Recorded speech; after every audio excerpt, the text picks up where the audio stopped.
My brother, who I'm really jealous of, slept with my fiancé right after we got engaged, and now my family doesn't talk to him anymore.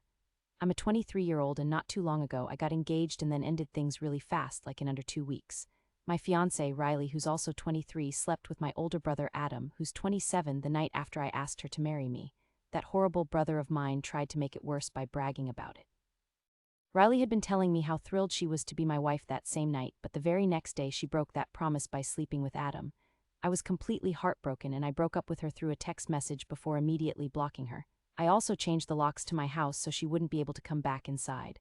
Riley and I had been living together for the past year and things seemed to be going perfectly, so I thought it was a good time to propose to her. I never dreamed she'd betray me like this, especially with Adam of all people. She knew we never got along and we had been enemies for a long time. My dad died in a car wreck when I was very young, so I hardly remember him at all. Because Adam was older, he got to spend some time with him, but I have no memories of what my dad was like. Adam and I never got along and he was my biggest bully while I was growing up. Being a single mom, my mother didn't have much time to deal with our constant fighting because she was always busy making sure we had a roof over our heads and food to eat. My dad's brother, our uncle, would visit frequently and tried to help out any way he could. After my dad passed away, my mom made an effort to keep in contact with his relatives, wanting us grandkids to stay connected to them. The only male role model I ever had was my uncle, and I still consider him the most trustworthy person in my life. However, Adam always had our mother. She never openly played favorites, but it was obvious that Adam would be her preference if she had to pick. This definitely worsened our sibling competition because I also wanted to be her favorite. Sadly, I always seemed to come up short when I was younger. I wasn't any good at any sports and my schoolwork was just average. I was skinny, without any impressive skills, and always felt unsure of myself. This made it difficult for me to open up to others, make any friends, or feel like I fit in. I was shy and spent most of my time in my own little space. But Adam was completely different. He excelled at sports, did well in school, and was physically imposing because of his athletic abilities. Being his younger brother was embarrassing because even if people didn't say it, I knew they were always comparing us and seeing me as the less successful one. Eventually, I got used to being in his shadow and letting him take advantage of me. My self-worth suffered immensely as a kid, and I never truly got over it. Even when I was in high school, I barely had any friends and people thought I was weird. It wasn't until I finished high school and went to college that things started to change. There, I was a different person. Nobody knew me as Adam's little brother. I finally started to build my own sense of who I was. Now that I was away from Adam's endless torment, I could truly discover who I was. It may seem a bit cliché, but I'm truly thankful I got that opportunity to go to college so far from home. I really believe I wouldn't be the person I am now if I hadn't had that experience. It was my uncle who deserved the credit for making it possible. My mother couldn't afford to pay for me to go to university so far away and hoped I'd pick a school closer to home. However, I had already made up my mind and my uncle stepped in to pay for everything. I flourished there, made some amazing friends, and finished at the very top of my class. My mom and uncle attended my graduation ceremony, but Adam wasn't there even though I'd gone to his.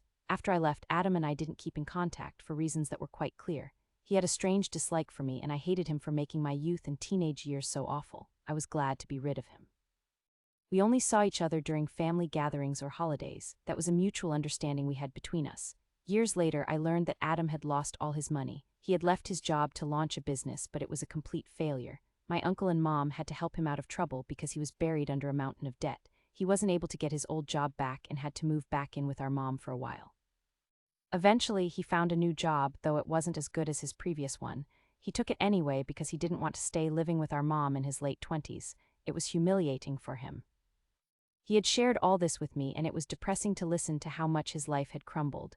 I felt sympathy for him and texted him, hoping to offer some comfort, though I believe he misunderstood, perhaps believing I was showing off or making fun of him. After that, he blocked me and wouldn't speak to me during the holidays that followed. Though we weren't close, we usually maintained a polite facade. We would say hello, though sometimes in a very distant way, but following that text, there was no more interaction between us. I wish I could report that Adam's situation got better, but it didn't. His failed business venture really impacted him, and each time I saw him after that, he appeared even more defeated. My uncle told me that Adam had switched jobs numerous times since then, maybe 7 or 8, and it never seemed to satisfy him. He started to look more unkempt, and it was evident that his mental condition showed in his behavior.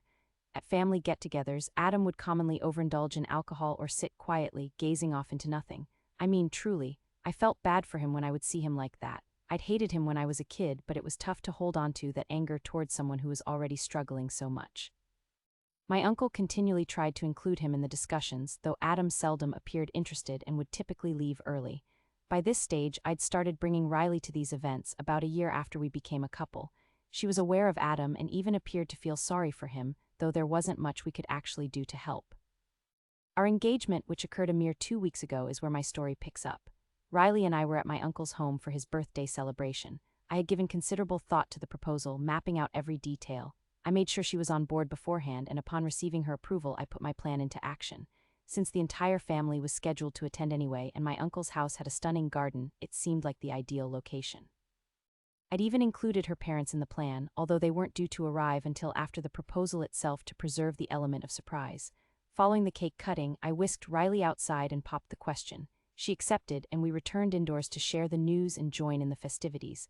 I did observe Adam departing not long after the announcement, but I didn't dwell on it. He frequently excused himself from family gatherings prematurely, so it wasn't an unusual occurrence. Riley and I had a wonderful evening, and we eventually went home. She didn't bring up Adam's odd actions, something she generally would do after a family gathering, but we were both rather intoxicated and exhausted. I promptly drifted off to sleep as soon as I lay down. Around 2 a.m., I woke up unexpectedly because I needed to use the restroom. I saw that Riley was still occupied with her phone, and when I asked whom she was talking to, she told me she was sending texts to some of her friends about our engagement. It seemed innocuous enough, so I didn't think anything of it, and I went back to sleep. 2 days later, while I was at work, I received a string of unexpected text messages from Adam. It was quite a surprise because the last time we'd communicated, he'd blocked me. Those texts were just screenshots of his chat with Riley, showing their plans to get together and sleep with each other, which they actually did. The conversation started with Adam giving Riley his congratulations on getting engaged. She questioned why he didn't stay the whole night, and he explained that he felt down and wanted to leave before potentially messing up my joy. He said that we weren't ever really that close and staying felt wrong for him. He portrayed himself as this lonely, unwanted character, but honestly, I wouldn't have given a damn if he'd stayed the whole night. His goal was just to get Riley feeling sorry for him so he could sway her, and it worked. She began to comfort him, assuring him there was someone out there for him, and even saying that I was a decent guy who hadn't tried to hurt his feelings. She offered me an apology if he felt bad about anything. Adam, of course, played along, replying that he'd never find anyone like Riley, so it was hopeless.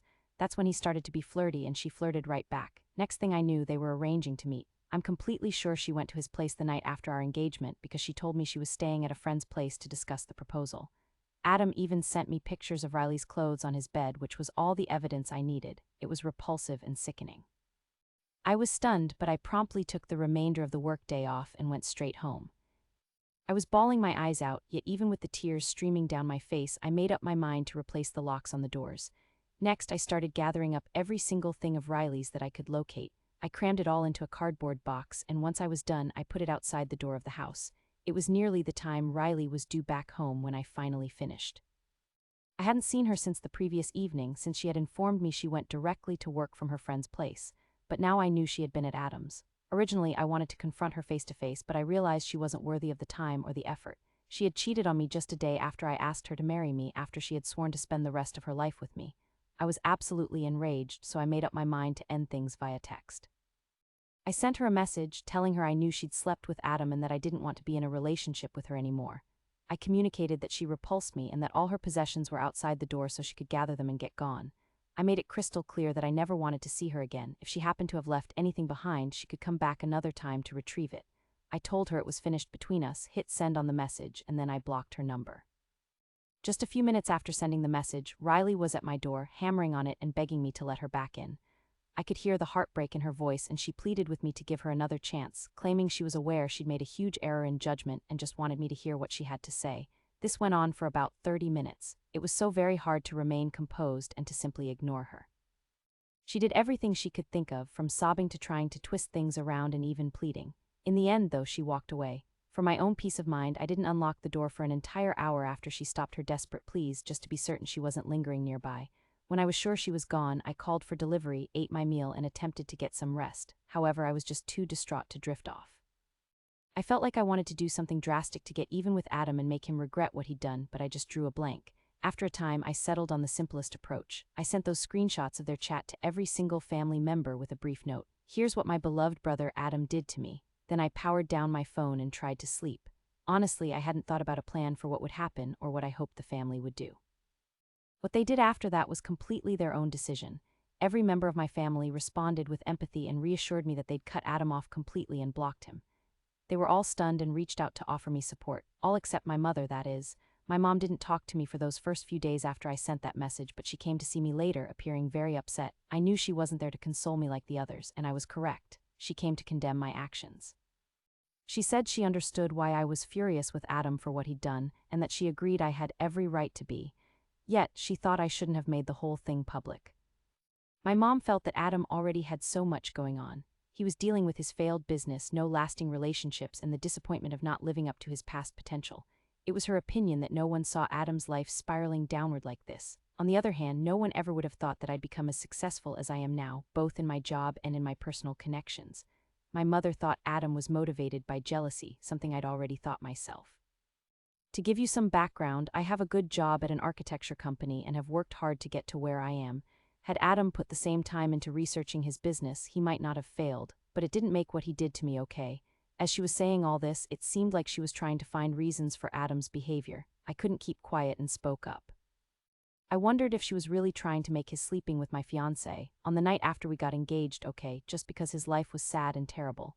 She hesitated for a second before agreeing that it wasn't correct, but then she maintained that I should try to see it from his point of view, show him some understanding, and let it go. She went on to say that his family turning their backs on Adam had hit him hard and left him unhappy. Get-togethers with the family were the only thing he had left since he felt too ashamed to see his friends, who were doing so much better than him. I'm being told that I need to be the one to take the high road and persuade everyone to give Adam another opportunity.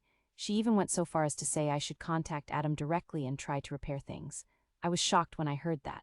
I told her straight out that I wouldn't do any of that, and that she was completely out of her mind to even propose I try to make amends with the individual who deliberately wrecked my relationship. I got really angry and let her know that I knew Adam had always been her favorite, even though she had never openly acknowledged it. She tried to say that wasn't true, and we ended up in a massive argument. She got very upset and hurt, then left my place in a huff, declaring she wouldn't talk to me again until I reached out to Adam and attempted to make things right. It's been a couple of days now. My relatives have been checking in on me, mostly my uncle, who sends me texts every day. Riley also keeps trying to get a hold of me using different phone numbers, trying to at least talk. I haven't replied, but I also haven't blocked those numbers just yet. I know I need to, and I will soon. The one person I haven't heard from since the argument is my mom, and I feel awful because of it. I've always known Adam was her favorite. They've always had a special connection that I never understood, even when I was young. She's just never shown it so obviously before. I'm torn about the whole conversation. I'm content with how things are and not feeling down or anything, but I do want my mom in my life. But I can't support her view on the situation involving Adam and Riley.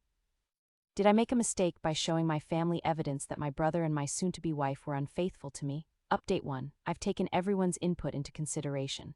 I'm grateful to all of you for your feedback on my original post and for taking the time to read it so carefully. I appreciate that so many of you offered me sound guidance on what to do next and affirmed that I wasn't in the wrong. What my mother said to me made me question whether I overstepped by sharing the truth, but now I understand that wasn't the truth. I don't feel the need to say I'm sorry or try to contact anyone involved in this whole mess. I also discussed what my mom had said with my uncle. I hadn't previously told anyone as it all felt too intimate and I didn't want to involve other people, but my uncle is family and speaking to him really helped me feel better. He confessed that he'd also recognized how my mom always preferred Adam over me. It wasn't always obvious, but it was certainly present, and anyone with even a little common sense could see that she had a favorite and it wasn't me. He said he felt genuinely sorry for what happened to me, specifically because he knew how much I cared for Riley, yet she didn't even hesitate before sleeping with Adam, even though she knew about our relationship. It's upsetting, but there's nothing I can do to change it. Frankly, I'm alright with that because I believe I got lucky by getting away from Riley. I haven't completely healed, but I know I'll eventually get there. However, what really worries me is my relationship with my mom. I don't want to lose her. However, if she keeps behaving this way and making Adam out to be a victim, I don't see how we can make up. My uncle thinks I should simply forget about it. He mentioned that he knows my mom pretty well, and he believes she won't budge if she's convinced she's in the right. My uncle also said I shouldn't anticipate her changing her mind or trying to contact me because it's probably not going to happen. It seems she's been going to see Adam practically daily ever since the family stopped supporting him. It stung to realize she's still putting so much energy into Adam, especially after I was the one who lost a significant relationship because of him. But I also realize I can't alter the situation. Things are the way they are. My uncle is the one who taught me that. I have to accept what is happening and let it go. I guess I'm stuck doing that. I attempted to reason with my mom and show her the truth, but she wasn't willing to listen. All she seemed concerned with was making sure Adam got all the backing he required. All right, that's okay with me. I guess I'll get on with things. It's been close to 14 days since Riley and I broke up. She was sending me texts almost every other day for about a week after we separated, but then the messages just ceased. I figure she probably understood that pleading for a reconciliation wasn't going to work. I don't feel like speaking to her, nor do I want to hear her perspective. Frankly, I don't even understand why she believed offering her side of the story would fix anything, since, in my view, cheating is never okay. It's just the way it is, no ifs, ands, or buts about it. Yesterday, though, she contacted me, saying she wanted to come get some of her belongings that she had left at my place. That's when I finally answered her because we were discussing something concrete, not her trying to get me to talk. I'd been completely ignoring all her previous communications, but this time I told her she could come today because I had the day off anyway and I just wanted to be done with this. She showed up around midday and I could see that she was really distraught. She looked more haggard than usual and she didn't once look at me the entire time she was there. I kept quiet after I opened the door. My house was completely quiet as she gathered her things and I stayed seated on the sofa in the living room, making sure not to look at her. Once she was done packing, she informed me that she was leaving. Despite having a lot I could have said to her, all I could get out was a simple goodbye before I went back to my phone. She didn't warrant anything more than that, in my opinion. Then she walked out of my life for good. It feels weird, but in a good way, like a heavy burden has been removed. It means I won't ever have to communicate with her, see her texts, or deal with any of the things in the house that remind me of her. I blocked her just a little while after she left, and I decided to celebrate by watching our favorite movie by myself. I still haven't heard from my mom, but I'm starting to find it easier to accept that as time goes on. At least I know now for sure that she would have never supported me in this situation, purely because I'm not Adam. I've reached the point where I'm giving up on trying to please her, it's just pointless. My uncle shared that he had a recent argument with her too while he was trying to stick up for me. She didn't react well and now their relationship is strained. I'm shocked that she would willingly destroy her connections with both of us all to keep backing Adam despite knowing he's truly awful. It's beyond my understanding, but if that's what she chooses, then fine. It's been roughly 4 weeks since my last update, and it's crazy to think that a mere month ago I was still expressing how unloved I felt by my mom. Now I'm in a much better frame of mind, and truthfully I don't care what my mother thinks anymore. She's just as out of touch with reality and self-centered as my brother, which probably explains why they get along so well. They're both awful human beings. I just had the bad luck of being related to them. Now I've cut off all contact with both of them, and I'm profoundly thankful for that, because they're both unworthy of someone like me. I put her on my block list after that situation, like most of our shared friends did once they found out why we didn't get married. My mother contacted me a few days back, and even now she seems to think an apology isn't necessary. It's wild to even consider. During our final discussion, she kept emphasizing how much Adam is struggling and mentioned he's been diagnosed with depression. I offered to give her a therapist's contact information, but that was the extent of my assistance. I absolutely wasn't going to involve the rest of our relatives to get them to feel bad for him. After that, she started trying to play on my emotions, getting all tearful and nostalgic. She claimed she'd already lost her husband and didn't want to lose the two most important men in her life because of a silly argument regarding a woman. It was quite telling that she viewed the conflict as foolish and unimportant. Because from what I recall, this wasn't just about some girl, it was about my soon-to-be husband. Also, it wasn't foolish or unimportant because Adam purposefully cheated with Riley simply to wound me. So yes, I believe I have every reason to feel furious at him, and I never want to communicate with him again. Regarding the rest of the family, I never pushed them to do anything. They chose to stop communicating with Adam and my mother due to their actions, and I was completely uninvolved in that decision. Consequently, if they are looking for someone to blame, they should look in the mirror. That's precisely what I told my mom before I blocked her too.